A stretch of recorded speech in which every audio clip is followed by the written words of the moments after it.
কেন ডাকছো বলো? একটা মেয়ে একটা ছেলেকে এত রাতে কেন ডাকে বুঝো না? না, বুঝি না। আমি তোমার সাথে বন্ধুত্ব করতে চাই। বন্ধুত্ব আমার কাছে সহজ কোনো বিষয় না, আর আমি সবার সাথে বন্ধুত্ব করি না। তুমি কাকে না করছো তুমি জানো? আমি মায়া চৌধুরী, আর্য চৌধুরীর একমাত্র মেয়ে। হ্যাঁ, আমি জানি আমি কার সামনে কথা বলতেছি।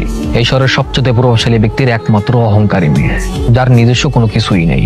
না আছে পড়াশোনা, না আছে এথিক্স, না আছে ম্যানারিজম। চৌধুরী বাড়ি, এই নাম, এই পদবি ছাড়া আর তোমার কি বাঁচছে? ঠিক আছে মানলাম আমার কিছু নেই, তোমার কি আছে? আমার বাবা সামান্য একজন কামলা, দিন আনে দিন খায়। আমরা একবেলা খেতে পারলে আরেকবেলা খেতে পারি না। তারপরও সৃষ্টিকর্তার দয়ায় আমি কলেজের টপার। আমার আলাদা নিজস্ব একটা আইডেন্টিটি আছে। কলেজ টপার হয় তোমার এত অহংকার? কারণ আমি যতটুকু অর্জন করেছি নিজের যোগ্যতা অর্জন করছি, সৎভাবে পরিশ্রম করে, বাপ দাদার নাম বিক্রি করে না।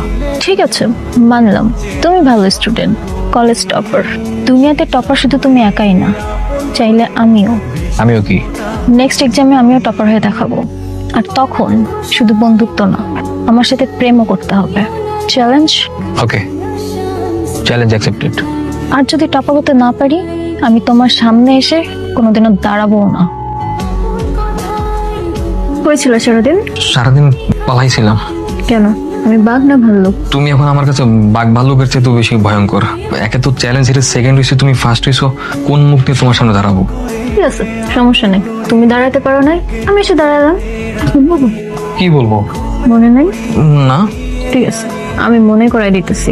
চ্যালেঞ্জে জিতলে আমার বন্ধুত্বে হাত বাড়িয়ে দেওয়ার কথা ছিল, আমার প্রেমে সাড়া দেওয়ার কথা ছিল। দেখো, আমি একটা ভদ্র একটা ছেলে। আমার পরিবার আর তোমার পরিবারের মাঝখানে আকাশ পাতাল তফাৎ। সবাই আমাকে অনেক ভালো জানে। আমি এইসব প্রেম ট্রেম করতে পারবো না। এই জন্যই তো তোমারে চাই, ভদ্র ছেলে আমার অনেক পছন্দ। মানে? মানে আই লাভ ইউ। কি? কাঁপছো কেন? যা শুনছো তাই। I love you. কিন্তু আমি তো না। তুমি কিন্তু চুক্তি ভঙ্গ করছো। দেখো মায়া, জোর করতেছো কেন? আমি তোমার ভালোবাসতে পারবো না। চিৎকার করবো? এই না না না না না।